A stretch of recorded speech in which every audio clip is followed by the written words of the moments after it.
placer de darles de nuevo la bienvenida al Foro de la Nueva Economía que organizamos una vez más con el patrocinio de Fertiberia, teniendo la satisfacción de recibir otra vez a nuestra ministra de Medio Ambiente y Medio Rural y Marino, doña Elena Espinosa, cuya intervención va a introducir el presidente de Fertiberia, don Francisco de la Riva.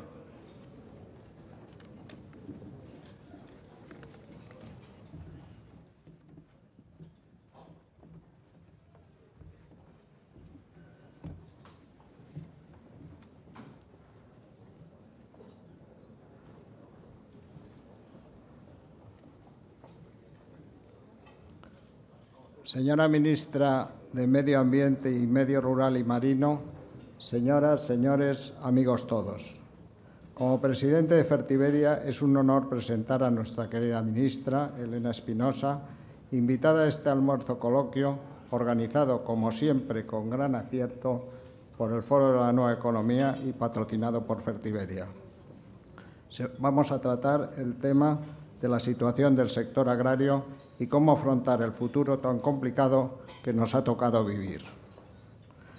Desde que en 2004 Elena Espinosa accediera al cargo de ministra, quienes la conocen bien destacan sus dos grandes virtudes: su capacidad de trabajo realmente infatigable y su férrea voluntad de diálogo para llegar a buen puerto en todas las negociaciones.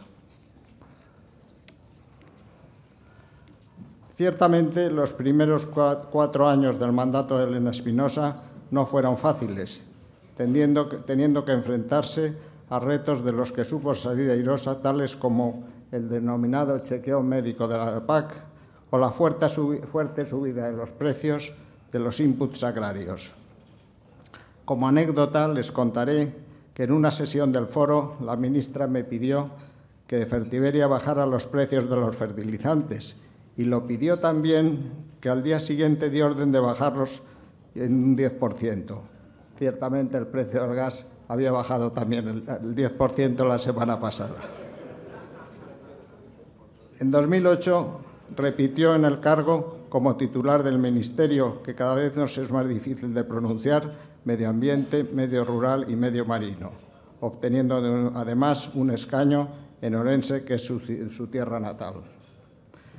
En esta nueva etapa al frente del Ministerio han surgido nuevos retos y nuevas dificultades.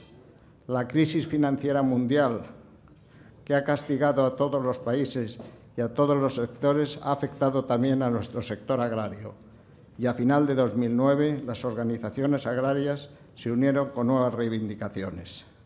Fruto de numerosas reuniones es el plan de choque para ese sector, cuyo punto principal es el apoyo financiero. Pero ciertamente el verdadero desafío consiste en el desarrollo de una agricultura productiva y sostenible para Europa y para España. Y cuando hablo de productividad y sostenibilidad, me refiero a producir alimentos sanos, en cantidad suficiente, a buen precio, respetando siempre el medio ambiente y asegurando rentas suficientes para los agricultores. Permítanme terminar esta presentación con una breve referencia a mi empresa, una referencia a Fertiberia.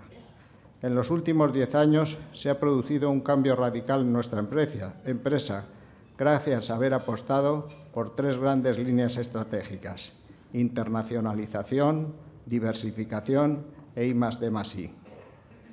Hoy Fertiberia es la primera empresa de fertilizantes de la Unión Europea y del arco mediterráneo y la segunda empresa química de capital español. Cuenta con 3.500 empleados, de los que 2/3 trabajan ya fuera de España, con instalaciones en España, en Argelia, en Portugal y en Brasil. Factura más de 1.000 millones de euros, de los cuales la mitad procede de ventas realizadas en el extranjero, y la división no de fertilizantes, sino de productos químicos para la industria, representa un 30% de nuestras ventas. Se puede decir que Fertiberia hoy es una multinacional española perteneciente 100% al Grupo Villarmir. Para finalizar, debo destacar nuestra inequívoca apuesta por la investigación. Colaboramos con centros de investigación públicos y privados, con universidades y otros organismos, realizando una gran labor de asesoramiento al agricultor a través de nuestro servicio agronómico, que de forma gratuita realiza al año más de 10.000 análisis de tierras y recomendaciones de abonado. A pesar de estos tiempos difíciles, nuestra tenacidad y nuestra ilusión han hecho posible que miremos el futuro con optimismo y con la seguridad de que el Grupo Fertiberia será siempre un apoyo básico al campo español. Muchas gracias a nuestra ministra por su presencia y esperamos su palabra. Muchas gracias a todos ustedes por su asistencia.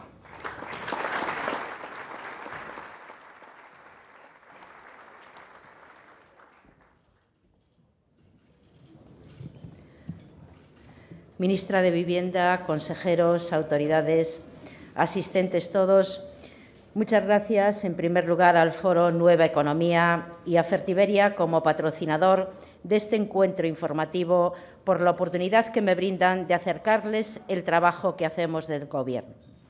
Y a ti, Paco de la Riva, gracias por la presentación. Como ustedes saben, la presidencia del Consejo de la Unión Europea supone para cualquier Estado miembro de la Unión Europea un reto y, por qué no decirlo, una gran carga de responsabilidad y trabajo adicional. No hay que olvidar que en el mes de enero existían gran número de novedades y algunos inconvenientes que hemos logrado superar. España comenzó la presidencia con un Tratado de Lisboa recién estrenado y habiéndose convertido la codecisión en el procedimiento legislativo ordinario, suponiendo una novedad en el caso de la agricultura y de la pesca.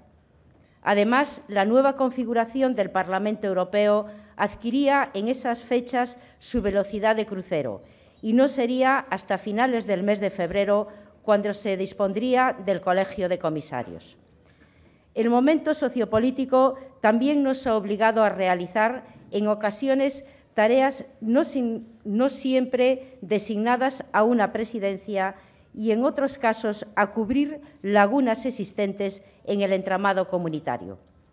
Quiero comentarles estos antecedentes para que se puedan entender mejor los trabajos realizados durante la presidencia, que intentaré transmitírselos tratando de no caer prisionera de los tecnicismos usuales en los que nos movemos tanto en la Unión Europea como en los organismos internacionales.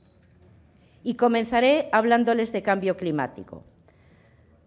Aunque bien es verdad que todavía sigue existiendo personas y organizaciones que no tienen en la existencia del cambio climático su reflejo o no creen, dicho de una forma mucho más dura, en el cambio climático, no es menos cierto que lo más granado de la comunidad científica nos advierte de los riesgos del calentamiento del planeta. Como todos ustedes recordarán, la cumbre de diciembre en Copenhague fue extremadamente compleja y estuvo marcada por arduas discusiones de procedimiento y finalizó concretándose en el denominado Acuerdo de Copenhague.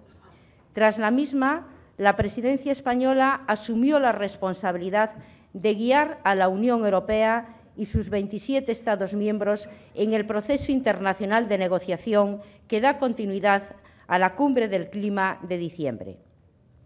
Nuestra primera labor consistió en analizar e impulsar las decisiones clave adoptadas en esta reunión, entre las que destacan el Acuerdo Político de Copenhague, que cubre los compromisos de reducción de emisiones de países representantes de más del 80% de las emisiones globales, un objetivo de reducción de 2 grados centígrados, reglas internacionales de medición, información y verificación de emisiones, cantidades exactas de financiación para la mitigación y la adaptación en el corto y largo plazo, arreglos institucionales necesarios para el régimen futuro y un mecanismo para bosques y otro mecanismo para tecnología.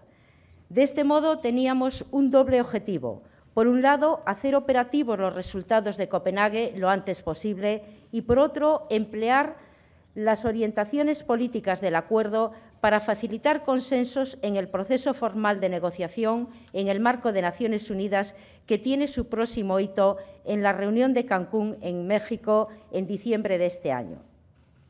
En el Consejo de Ministros de Medio Ambiente de la Unión Europea del día 15 de marzo se acordó una posición común con respecto a las conclusiones del Acuerdo de Copenhague, así como unas directrices comunes en materia de lucha contra el cambio climático, en particular la fijación de una estrategia y una posición de negociación de la Unión Europea en el ámbito internacional. Posteriormente, el Consejo Europeo de Primavera recogió el acuerdo, estableciéndose además el binomio energía-cambio climático como pilar fundamental del documento Europa 2020. Por consiguiente, puedo afirmar que uno de los mayores éxitos conseguidos ha sido la adhesión de la Unión Europea y sus 27 Estados miembros al Acuerdo de Copenhague y la notificación de los objetivos de reducción de emisiones de gases de efecto invernadero de la Unión Europea para el año 2020, que, como saben, se fija en un 20% y con una disminución que puede llegar al 30%, condicionado a que nuestros socios adopten compromisos semejantes. Si bien el cambio climático es un problema a escala mundial, no podemos decir menos de la biodiversidad. En los últimos 50 años, la Unión Europea ha perdido el 50% de sus humedales y en la actualidad existe un alto porcentaje de especies animales en peligro de extinción. Estos son ejemplos que nos demuestran el hecho de que los objetivos que nos habíamos puesto en Europa para detener la pérdida de la biodiversidad no se han cumplido para el año 2010.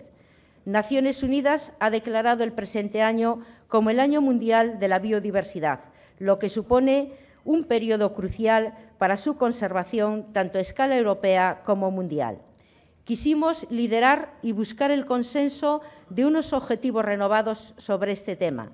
Para ello celebramos la conferencia Meta y Visión Post-2010 en materia de biodiversidad, cuyas conclusiones plasmamos en el documento Prioridades de Cibeles, que fue ratificado por unanimidad en el Consejo de Ministros de Medio Ambiente de la Unión Europea. Conseguimos de esta forma establecer una meta de la Unión Europea para 2020 y una visión a largo plazo para 2050 que sirva también para la negociación de la 10ª Conferencia de las Partes del Convenio de Naciones Unidas sobre Diversidad Biológica, que se celebrará el próximo mes de octubre en Nagoya, Japón. En esta conferencia se espera que se perfilen los nuevos objetivos mundiales para detener la pérdida de biodiversidad y para conseguir un régimen internacional justo en el acceso a los recursos genéticos.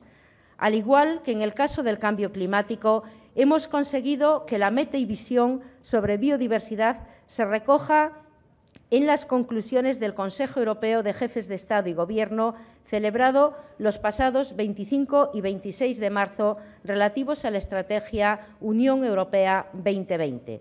La pérdida de biodiversidad, además de las consecuencias éticas o morales, tiene efectos directos en las actividades económicas, tales como el sector turístico, la producción de alimentos o la regulación del ciclo del agua. Como acabo de citar, el agua tiene una enorme relevancia a todos los niveles. El establecimiento de una estrategia europea de adaptación y mitigación al cambio climático, la revisión de la estrategia europea sobre escasez de agua y sequía y la revisión de la implantación de la Directiva Marco del Agua son temas fundamentales en la agenda de este semestre. Nuestro país se caracteriza por tener un régimen de pluviometría muy irregular, motivado y, como saben, por muchos efectos en los que sería imposible hoy entrar, pero que nos lleva a que en grandes zonas de nuestra geografía sufran periodos de sequía importantes. Esta circunstancia nos ha llevado a organizar una conferencia internacional sobre escasez de agua y sequía bajo el título El camino hacia la adaptación al cambio climático, que se celebró en Madrid en febrero de este año. Las conclusiones de la misma apuntaban a que el cambio climático agravará la situación de muchas regiones europeas en términos de escasez de agua y que es necesario realizar una política que integre la gestión de las sequías junto con el resto de los fenómenos extremos de los que podríamos hablar, como ejemplo también las inundaciones. Fruto de este trabajo se vio la necesidad de revisar la Estrategia Europea sobre Escasez de Agua y Sequía en 2012 y vincularla con el cambio climático y la Directiva Marco del Agua. Tras estas referencias al medio ambiente, permítanme pasar a los aspectos del Ministerio relacionados con la pesca y la agricultura. En lo que respecta al sector pesquero y ante la próxima reforma de la política pesquera común, el Gobierno tiene claro que hay que trabajar por un sector sostenible que garantice la viabilidad y un nivel de vida digno a sus integrantes y que mantenga puestos de trabajo en las zonas costeras. Tras la presentación del Libro Verde por parte de la Comisión, la conferencia que se celebró en La Coruña sobre la reforma de la política común pesquera y la reunión informal de ministros de Pesca celebrada en Vigo han sido los foros adecuados para debatir sobre el futuro de la política común pesquera. En ambas reuniones se llevó a cabo un interesante intercambio de puntos de vista sobre el documento de síntesis de la consulta sobre la reforma de la política pesquera común preparado por la Comisión. Además, se examinaron otros aspectos prioritarios de política común pesquera, como son la necesidad de encontrar fórmulas que permitan mantener con garantías suficientes jurídicas la actividad de la flota comunitaria en los diferentes caladeros, la actividad económica en zonas altamente dependientes de la pesca, así como la cooperación pesquera con los respectivos países. Se ha confirmado la necesidad de introducir cambios en los sistemas de TAC y cuotas. Asimismo, existe un consenso generalizado en el tratamiento diferenciado a la flota costera artesanal por sus implicaciones socioeconómicas. En esta materia, los pasos dados durante nuestra presidencia no dejan de ser un camino intermedio de cara a la próxima reforma, pero tienen una especial importancia, dado que según se marque el rumbo inicial, también podremos continuar a lo largo de los próximos meses para llegar a un buen puerto. Y al igual que ocurre con la política pesquera común, la política agraria común se encuentra en un periodo que podemos definir entre reformas. Este es el tiempo adecuado para pensar con detenimiento cómo queremos que sea nuestro sector agrario en la próxima década y, por consiguiente, cuál es la mejor política para su fortalecimiento. España ha considerado oportuno abrir el debate sobre los instrumentos de gestión de mercado de la política agraria común post-2013, dada la situación de inestabilidad en los mercados internacionales, su repercusión en el mercado interno y en el sector productor europeo. Las conclusiones de la presidencia del mes de marzo sobre los instrumentos de gestión de mercado ponen de manifiesto la adecuada orientación al mercado de la política agraria común y la necesidad de contar con una apropiada red de seguridad que sirva para paliar la volatilidad creciente de los precios en los mercados internacionales. El futuro de la política agraria común no es ajeno a estos procesos, como tampoco es ajeno a la definición de la nueva estrategia de la Europa 2020, documento al que hice referencia ya varias veces y que pretende, como todos ustedes conocen, señalar las ideas, reflexiones y directrices para las actuaciones futuras y en el que tampoco podíamos olvidar la actividad agroalimentaria en los retos del futuro europeo. Y al igual que hicimos con cambio climático o con biodiversidad, en las conclusiones del Consejo Europeo de Primavera de 25 y 26 de marzo se reconoce de forma explícita la contribución que la agricultura y la política agraria común realizan a las prioridades señaladas de la Estrategia UE 2020. Pero queremos enriquecer más este documento y por eso llevaremos al Consejo Informal de Ministros de Agricultura, que se va a celebrar en Mérida la próxima semana, el debate con mucha más amplitud. Durante este semestre no solo hemos tenido preocupaciones por el sector primario, hemos querido también realizar un estudio pormenorizado del sector agroalimentario europeo y fomentar la competitividad del mismo a todos los niveles. No debemos olvidar que la agricultura y la industria agroalimentaria contribuyen de forma sustancial a la seguridad alimentaria, al crecimiento y empleo en la Unión Europea y al mantenimiento de la actividad económica en el mundo rural. Por ello, mejorar la competitividad del sector agroalimentario, reforzar su capacidad de crecimiento sostenible y garantizar la integración y consolidación de los sectores a lo largo de la cadena alimentaria son aspectos que adquieren gran importancia. Contamos con el apoyo de la Federación Española de Industrias de la Alimentación y Bebida, con el Comité Económico y Social Europeo, así como con el Parlamento Europeo, para determinar acciones de futuro que nos permitan continuar siendo el primer sector manufacturero a nivel nacional y hacer frente al desafío global de duplicar la producción de alimentos que la FAO asegura necesarias para el año 2050. El debate en el Consejo de Ministros de Agricultura de la Unión Europea ha constatado que la gran mayoría de los Estados miembros consideran el tema a discutir actual y oportuno y sostuvieron que el modelo de producción europeo supone una parte importante y difícilmente renunciable de nuestro patrimonio, pero al mismo tiempo presenta un desafío en términos de competitividad al que debemos hacer frente en el actual mercado global, con potenciación de la investigación e innovación, con sus elevados niveles de higiene y calidad, manteniéndolos día tras día. Pero también se consideró que es necesario reducir las cargas puramente administrativas y la mejora del funcionamiento de la cadena alimentaria, garantizando la integración y consolidación de los sectores a lo largo de la misma. Por último, aunque no por ello menos importante, quiero destacar los trabajos realizados por nuestra presidencia en materia de igualdad de género en el mundo rural, que, por cierto, es la primera vez que se debate dentro del Consejo de Ministros de Agricultura de la Unión Europea. Los hechos son claros. El mundo rural en España y en la mayor parte de los territorios de la Unión Europea se está masculinizando. La falta de incentivos de tipo social, cultural y laboral motivan la huida de las mujeres de las zonas rurales a las urbanas. Por consiguiente, la perspectiva de género es una necesidad para el desarrollo equilibrado de las zonas rurales y su economía. El Foro Europeo sobre las Mujeres en el Desarrollo Sostenible del Medio Rural, celebrado en Cáceres, ha elaborado unas conclusiones que se elevaron al Consejo de Ministros de Agricultura el pasado 17 de mayo.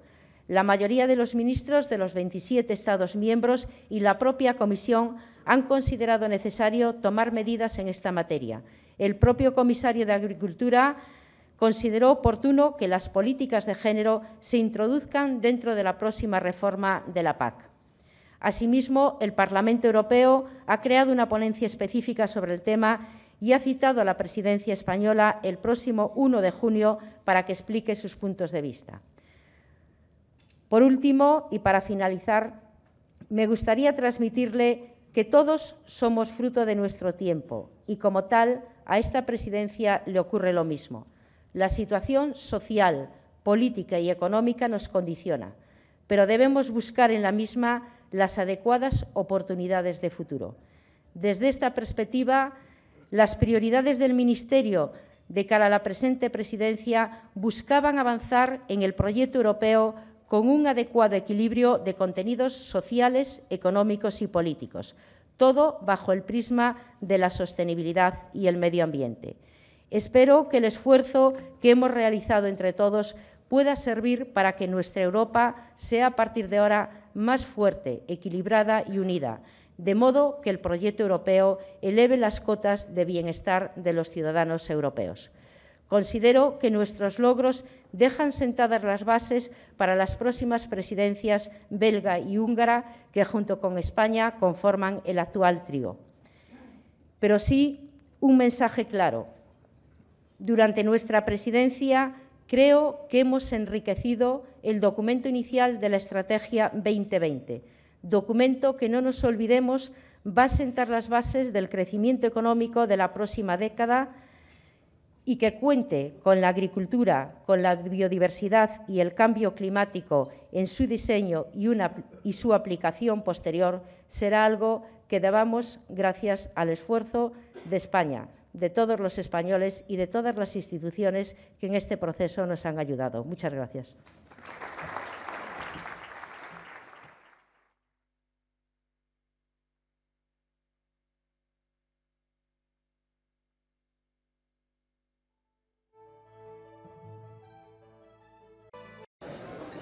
Señora ministra, de nuevo muchas gracias en nombre del Foro de la Nueva Economía y de Fertiberia por atender a nuestra invitación. Si le parece, hablamos de un tema de actualidad. Desde Europa Press le preguntan cómo le afectan a su departamento los últimos recortes anunciados para reducir el déficit público. Desde Castilla y León Televisión, Estefanía le pregunta consecuencias y ajustes económicos del Gobierno para agricultores y ganaderos. Y Manuel Rodríguez Casanueva dice: ayer José Viñals, del Fondo Monetario Internacional, en su conferencia en Madrid, dijo que Europa estaba a la búsqueda del tiempo perdido. Como ministra seria y con prestigio de este Gobierno desprestigiado, ¿cómo sugiere que el Gobierno va a recuperar el tiempo perdido de reducción del déficit y reformas estructurales indescriptibles, me parece que pone? Indispensables. Bueno, para empezar no está mal. Le ruego atención a la señora ministra, que nos va a decir cosas importantes. Bueno, permítanme que empiece por la última. Y yo creo que no estamos en absoluto ante un Gobierno desprestigiado. Lo que sí estamos ante la mayor crisis que hemos vivido en los últimos 80 años. Posiblemente nadie de los que estén aquí, y si digo de los que estén aquí y que fueran mayores de edad, recordarían nada igual ni nada semejante. Entrando ya en temas más concretos. En el Ministerio, bueno, pues hemos aplicado los recortes correspondientes como cualquier otro ministerio cuando estamos hablando de partidas en las que se puede ahorrar y, desde luego, en la que se tienen que hacer también esfuerzos para seguir ahorrando. Lo que más puede afectar, y posiblemente sea por donde viene la pregunta, es en cuanto a lo que puedan suponer inversiones, dado que no somos todos los ministerios que componen el Gobierno los que tenemos partidas importantes de inversión. Bueno, ¿qué estamos haciendo actualmente? Bueno, pues lo que estamos haciendo es trabajando con las empresas públicas que tutelamos desde el Ministerio, tratando de utilizar al máximo los recursos propios que tienen las empresas para sustituir en cierta medida el diferencial de inversiones que teníamos previstos, sin olvidarnos de algún tema concreto en el que también estamos trabajando con el Ministerio de Economía y Hacienda para poder llevar a cabo alguna infraestructura en el régimen público-privado. Yo quiero transmitirles a todos que haremos todos los esfuerzos posibles. Algún sector concreto de inversión que lo hemos cerrado ayer a última hora y, a pesar de los dos recortes, puedo asegurarles de que no se va a parar ninguna de las obras, que se va a ejecutar el plan que estaba previsto. Lo que sí, no podemos anticipar más como en otras ocasiones se hacía. Digo anticipar más y les explico el porqué. Hay aquí muchos empresarios y saben que las bajas medias son importantes. Cuando teníamos bajas en ejercicios anteriores, lo que hacíamos era, una vez liberada esa parte del presupuesto, adelantar obras de ejercicios posteriores. Eso, hasta ahí no hemos llegado, pero creo que el esfuerzo lo vamos a hacer para seguir manteniendo inversiones que son imprescindibles en nuestro país, que a su vez nos ayuden a recuperar la situación económica que estamos atravesando. Y bueno, en el tema de agricultura y ganadería, como saben, nosotros somos uno de los mayores perceptores de ayudas de la Unión Europea que se cofinancian con comunidades autónomas y con también los presupuestos del Gobierno de España, y en esos casos no se ha tocado en absoluto los presupuestos, porque además tendría una incidencia directa en percepción de menos ayuda por parte de la Unión Europea. Ginés Mena, de FAgro, le pregunta ¿qué mensaje lanzaría usted al sector agrario y agroalimentario para que dejen de estar tan preocupados por los posibles efectos de los acuerdos con Centroamérica, Mercosur y Marruecos? También le pregunta Jaime Gómez cómo afectarán las negociaciones que España está impulsando con Mercosur al sector primario español. Y Pedro González, en relación también con las negociaciones con Mercosur, dice, ¿cree que de verdad se materializarán esas negociaciones algún día, teniendo en cuenta que sus colegas de Austria y de Francia especialmente no están dispuestos a que sus agricultores pierdan su nivel de ingresos? Bueno, aquí hay que hacer una primera diferenciación para no causar una información distorsionada. Una cosa son los acuerdos con Centroamérica, que se hacía referencia, y otro tema es Mercosur. Como saben, los acuerdos de Centroamérica se han cerrado en la reciente cumbre que se celebró en Madrid. Yo creo que podemos afirmar de que son unos acuerdos beneficiosos para la Unión Europea, beneficiosos para España, y que, en concreto, y no lo voy a negar, el único sector que puede afectarle de la agricultura es el sector del plátano, que intentamos ya con la Unión Europea trabajar en medidas que puedan ayudar a compensar estas posibles hipotéticas, porque siempre no podemos poner otro tiempo verbal, puedan producirse. Y tema diferente es Mercosur. Como saben, Mercosur son negociaciones que están paralizadas desde el año 2004 y que se adoptó la decisión de reanudarlas. Reanudar una decisión no significa prejuzgar nada.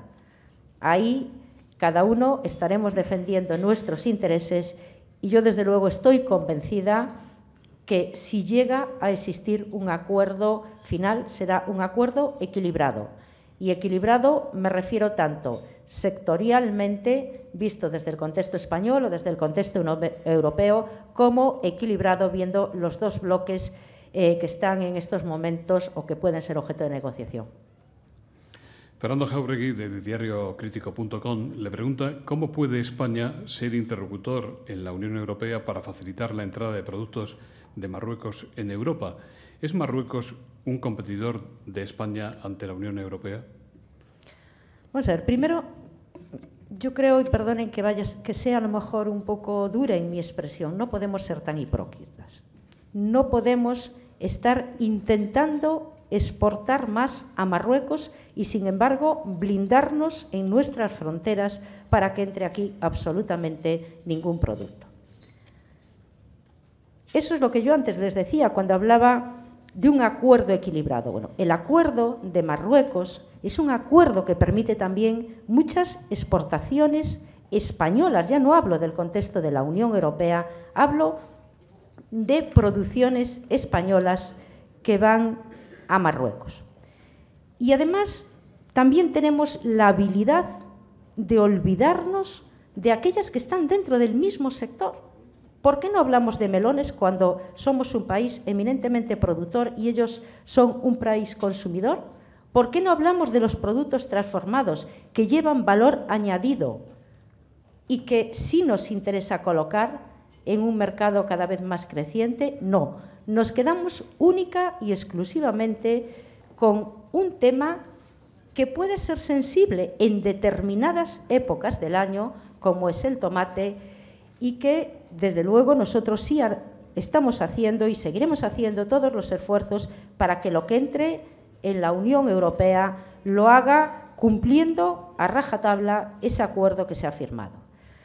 Lo quiero transmitir en un contexto de actividad que me afecta a mi ministerio, pero si lo vemos en un contexto de política más general, no digamos que queremos ayudar a países en vías de desarrollo o países menos desarrollados y no seamos capaces de poner ni un grano de arena para que esto sea posible. Y después, a lo mejor, los mismos que critican eso, critican que está entrando demasiada inmigración en nuestro país. Esa es la realidad. Lo siento por transmitírsela así de dura y así de cruda, pero es como lo siento. Eva González, de Europa Press, le pregunta, señora ministra, por este tema. La Unión Europea ha abierto expediente a España por incumplimiento de la Directiva Marco del Agua. ¿Cuándo estarán todos los planes de Cuenca? ¿Qué medidas está tomando el Gobierno para solucionar tales incumplimientos? Juan Lazcano, de la Confederación Nacional de la Construcción, dice: las previsiones del Plan Agua vienen teniendo un relevante retraso. ¿Cuál es su futuro en el marco del ajuste actual? Bueno, la Directiva Marco del Agua, no solamente estamos hablando de planes de Cuenca, estamos hablando de un tema, yo creo que bastante más importante, que es la necesidad de tener las aguas depuradas de nuestros ríos en el año 2015. Es una competencia autonómica. La responsabilidad es de las comunidades autónomas. Es cierto que ante la Unión Europea, pues la comunidad autónoma, el ayuntamiento no existe. Lo que existe es el Estado miembro como tal. Lo que sí hemos hecho desde el Gobierno de España, conscientes de que las comunidades autónomas no podrían asumir un volumen de inversión tan fuerte, hacer un plan de calidad de las aguas para colaborar en las infraestructuras que tuvieran que llevarse a cabo. Estamos hablando mayoritariamente de depuradoras, sin olvidarnos de otras actuaciones como son limpiezas de cauces o limpiezas de ríos que también son necesarias.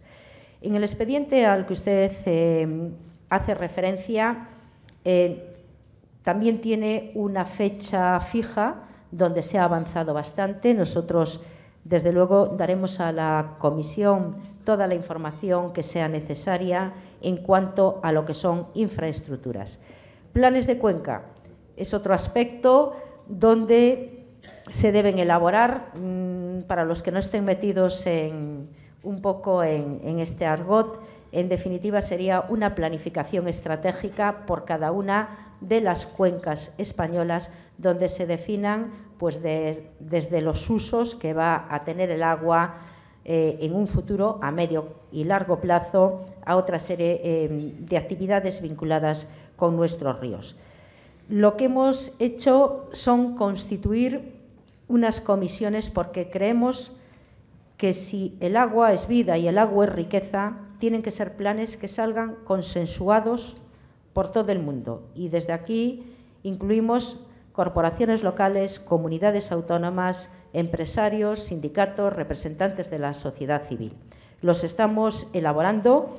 Yo espero que se puedan, alguno está finalizado ya, que se puedan hacer por consenso y ir entregándolos uno a uno, porque esto no es un bloque total, se pueden entregar uno a uno a la Unión Europea. Pero me insisto que un poco lo que hacía referencia en la pregunta va más dirigido al plan de calidad de aguas que nos obliga la Directiva Marco de la Unión Europea y no tanto los planes de Cuenca. César Trillo, el presidente de Ferebro, dice: en Aragón los embalses de Yesa y Viscarrues se han reducido el 30 y el 80% respectivamente, con el día favorable ambos. A pesar de ello, llevamos 2 años esperando la autorización medioambiental. ¿Para cuándo? Bueno, son embalses donde hubo que aportar una serie de informes de carácter técnico complejos, en alguno de ellos incluso por hipotéticos movimientos sísmicos que pudieran producirse. Creo que todos los que estamos aquí tenemos que reconocer que la seguridad tiene que estar por encima de todo cuando hablamos además de infraestructuras tan importantes. Estamos en estos momentos en la última fase del trámite administrativo y yo espero que pronto vean ya pues las máquinas trabajando en la zona. El senador por Valencia, don Pedro Agramunt, dice: ¿cuál es el motivo por el que el Gobierno se niega a transferir las competencias sobre dominio marítimo terrestre a la Comunidad Valenciana, a diferencia de lo que está haciendo con Cataluña, Andalucía o Baleares? Bueno, es la primera información que tengo, que nos negamos. Nosotros, desde luego, no nos hemos negado en absoluto, pero lo primero que, para poder hacer una transferencia, tiene que estar recogida en los estatutos de autonomía. Valencia ya tiene un estatuto de segunda generación, no lo ha recogido y, como consecuencia, no es posible esa transferencia. Pero la opción de tenerla o no tenerla la tuvo el Parlamento de Valencia y no lo tiene el Gobierno de España. Esther García Atance le pregunta: ¿qué futuro nos espera a los agricultores cuando desaparezca la PAC? ¿Qué haremos o cómo haremos rentables nuestras explotaciones agrícolas? Lola Merino dice: ¿qué medidas concretas piensan incorporar a la PAC a partir del 2013 en materia de igualdad o con perspectiva, creo que dice, de precio, pero no lo entiendo bien? De género, con perspectiva de género. Bueno, espero que no haya tantos pesimistas como el primero que hace la pregunta, porque nadie le he oído hasta el momento que va a desaparecer la PAC. Es más, en mi intervención y todo el esfuerzo que no solamente llevamos haciendo durante nuestra presidencia, que han hecho las presidencias anteriores, como Francia y Suecia, hemos defendido una PAC más allá del año 2013. Lo que queremos es diseñar el nuevo modelo que queremos de política agraria común a partir del año 2013. Y en estos momentos no queremos hablar tampoco de dinero, no queremos hablar de presupuesto. Yo pongo un ejemplo muy claro.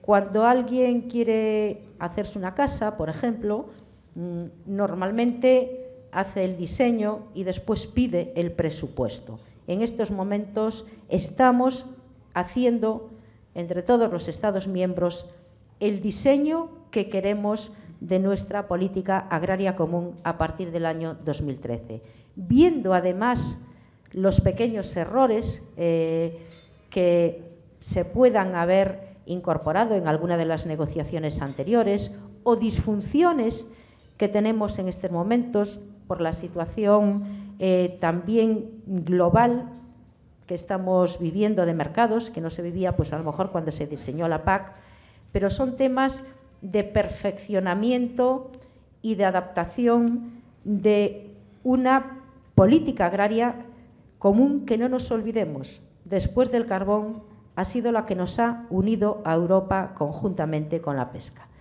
y que creemos que tiene que seguir existiendo por muchos motivos y que, si quiere y tiene interés, no tengo ningún inconveniente en detallarle. Pero desde luego, si alguien empieza a lanzar que no tenemos PAC, a lo mejor conseguimos que todo el trabajo que llevamos haciendo para defender una PAC fuerte y un sector competitivo empecemos a cambiar de rumbo, y creo que desde luego desde el Gobierno no lo deseamos y muchos de los que viven de esta actividad tampoco. La otra pregunta, también voy a, para los que no estén tan metidos en la materia, voy a ponerles un ejemplo muy claro de qué estamos hablando y también qué queremos hacer. En nuestro país es habitual un régimen de gananciales.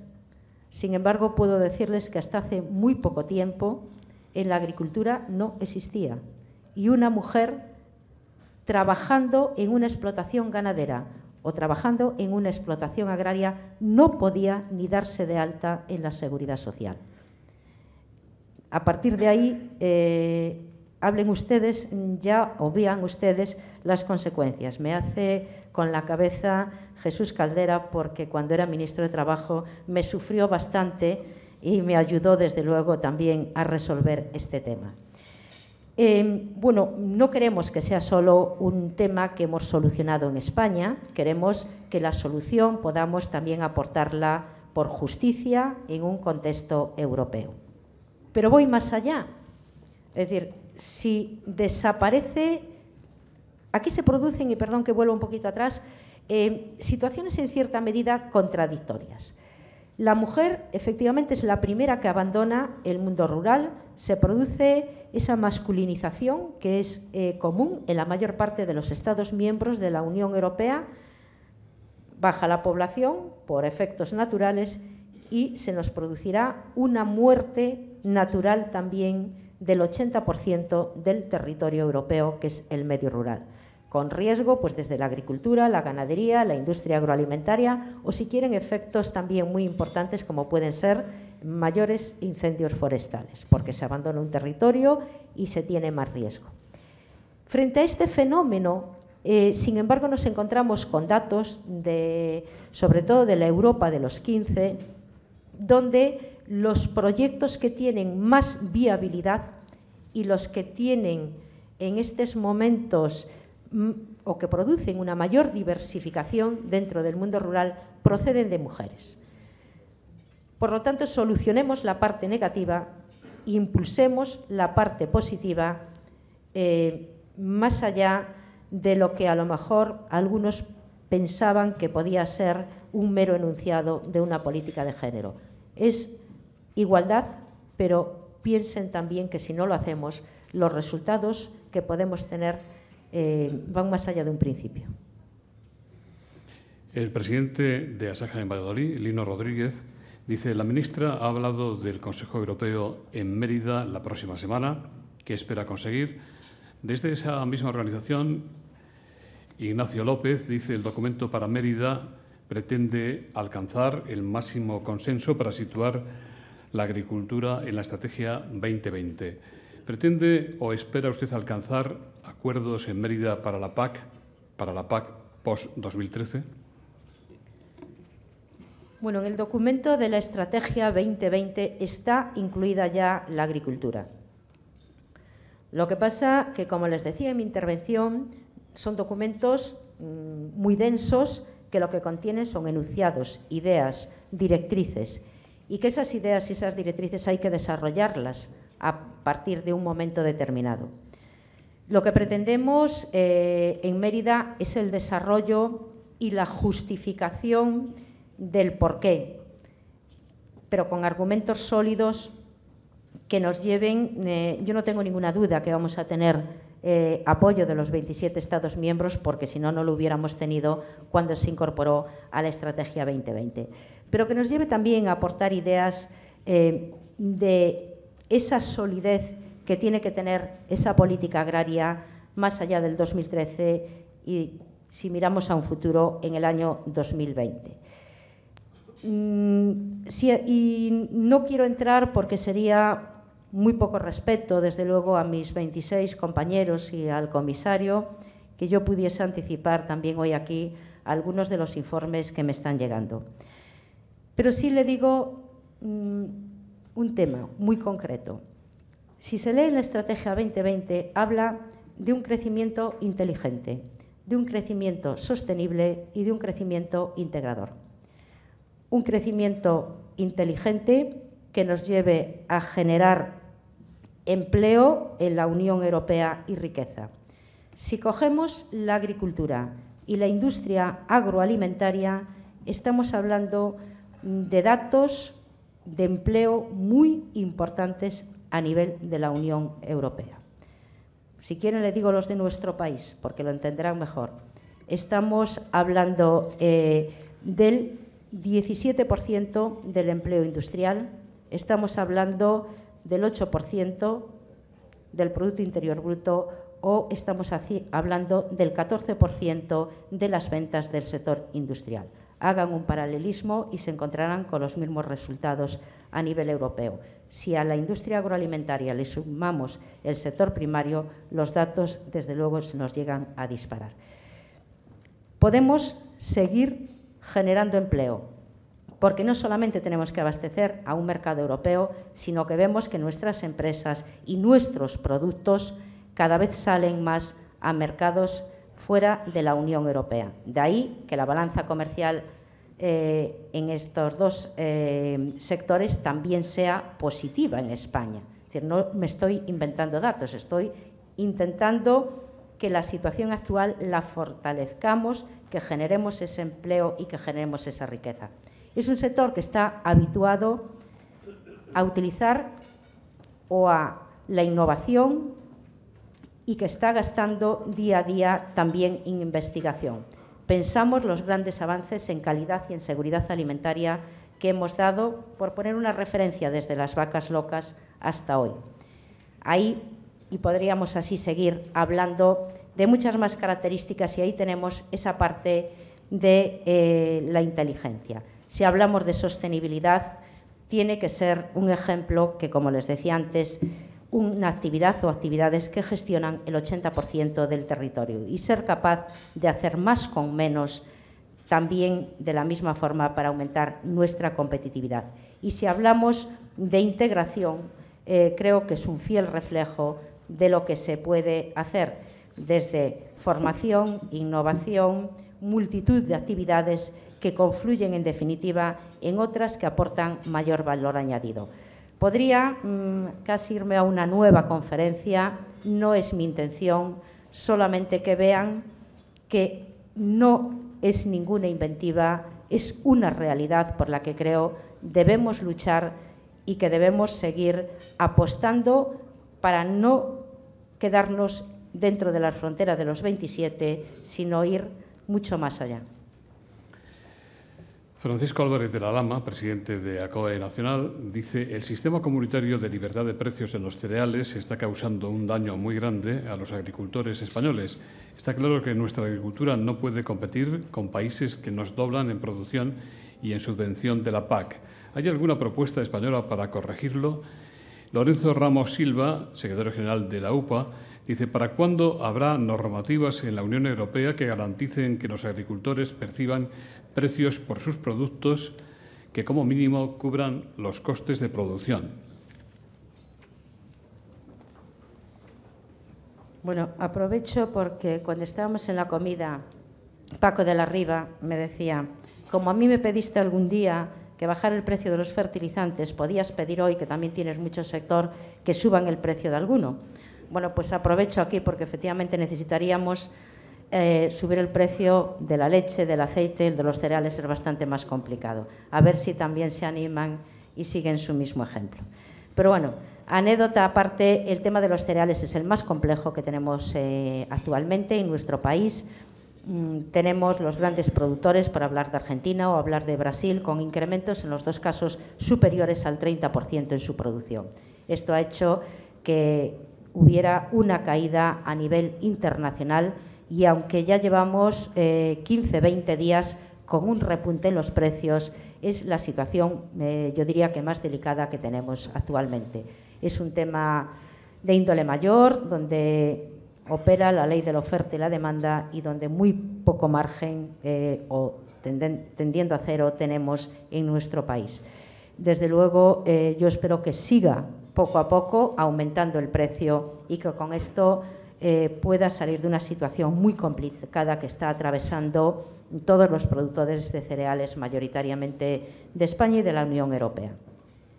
El tema que plantea Lorenzo Ramos, vamos a ver, es un tema de los que se han abordado en el contexto de nuestra presidencia de la Unión Europea.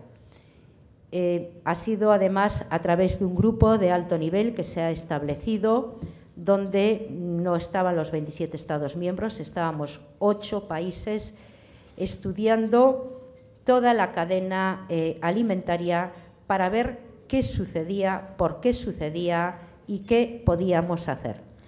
Es un tema que va más allá de la propia Comisión de Agricultura, que la situación está perfectamente detectada en estos momentos, que todo el mundo es consciente de que hay que llegar a una estabilidad, porque no vale con que un eslabón, el que sea, incremente mucho sus beneficios si está haciendo que se rompa la cadena y que no funcione. Y desde luego se están hablando con los otros comisarios que tienen que decir algo también para poder empezar a hablar ya de directivas. Me refiero a competencia, mercado interior y alguno más, como puede ser también comercio.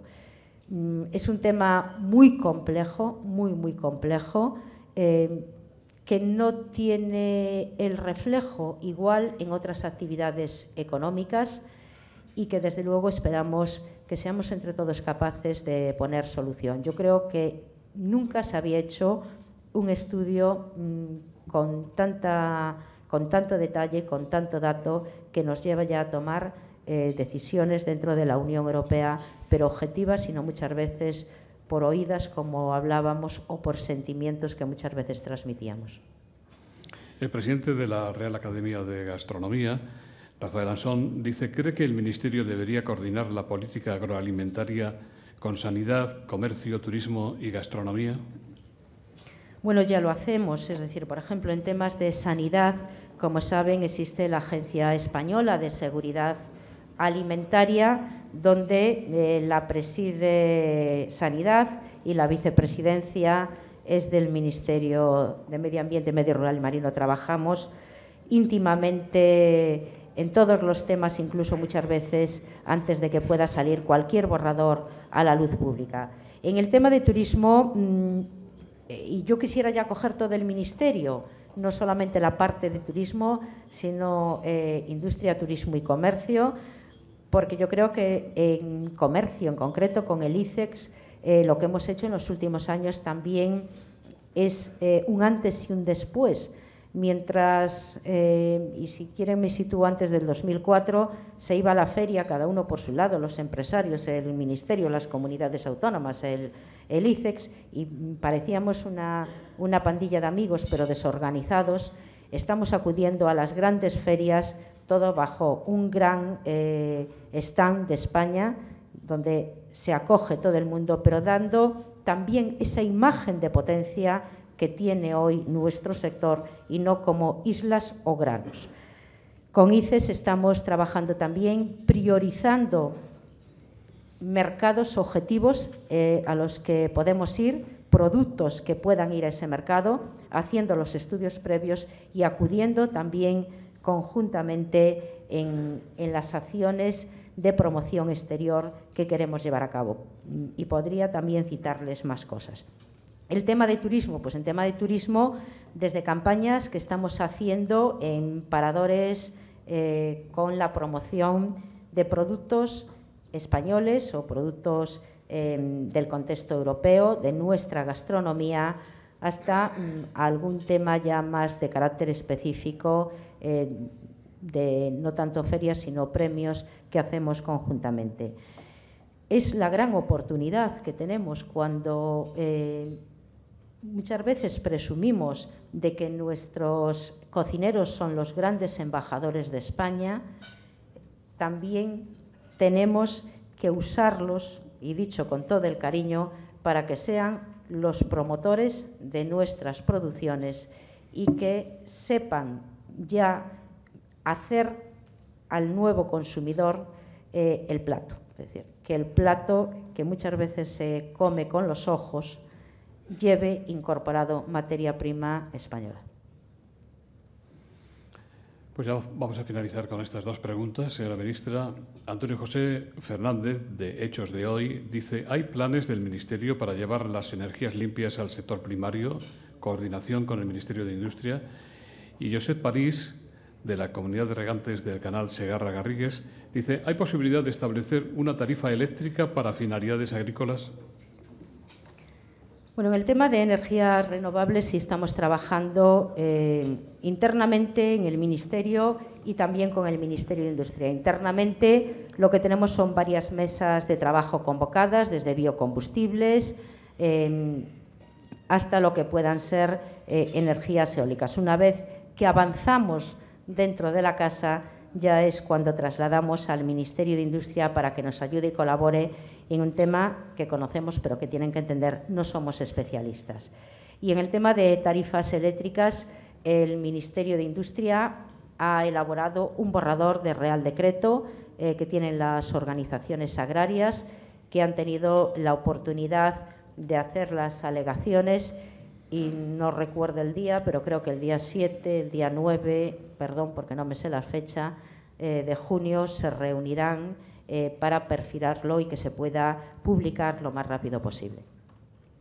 Muchas gracias. Yo voy a pedir al que fuera ministro de Trabajo, don Jesús Caldera, que haga el brindis con el que solemos finalizar estas sesiones del Foro de la Nueva Economía, esta última con la señora ministra, con el patrocinio que agradecemos de nuevo al Grupo Villar-Mir y a Fertiberia. Don Jesús. Muy bien, gracias, José Luis. Bueno, quiero levantar mi copa por la ministra, que es como levantarla por todos y por el país. Eso es lo que ocurre en los países serios. Como sabes muy bien, vivimos una triple crisis: financiera, económica, climática y de pobreza en el mundo. Y sobre las tres tiene mucho que decir el ministerio que dirige Elena Espinosa. Por tanto, es un momento muy importante para combatir esas crisis. Yo la animo a seguir trabajando, sobre todo cuando vemos que lo que considerábamos fuentes de riqueza tradicionales parece que no lo son, ¿no? Y que hoy es la riqueza financiera la que se impone a la riqueza real. Los movimientos financieros representan 70 veces el Producto Mundial, el Producto Interior Bruto Mundial. Entonces, en esas circunstancias conviene pararse un poco y mirar alrededor, y mirar los tangibles y los intangibles, mirar el medio ambiente, mirar hacia los recursos naturales, mirar hacia lo que es permanente y que nos puede sacar de esta situación. Por eso quiero levantar mi copa. Como dice The Economist esta semana, el principal recurso estratégico del futuro ya no es ni el petróleo, ni el carbón, ni el gas, ni el uranio. Es el agua, por la ministra del Agua y por el país.